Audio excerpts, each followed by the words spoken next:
Here at EcoHome, we focus on improving the comfort and sustainability of existing homes across Melbourne.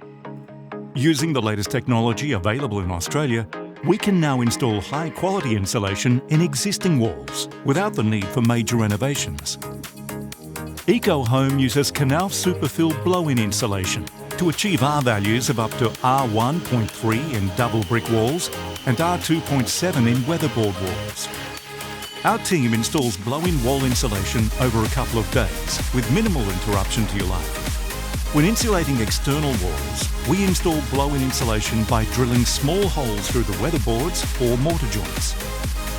Occasionally, we can install the insulation via the roof by pumping the material down the empty wall cavities. We can insulate the internal walls by drilling into the plasterboard or other internal lining.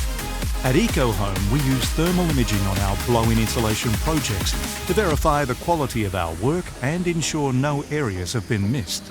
Blow-in insulation is also suitable for other areas of the home that have limited accessibility, such as cathedral ceilings, flat roofs, or between levels in apartments or other dwellings. For more information, please get in touch with the team at EcoHome and we'd be happy to assist you.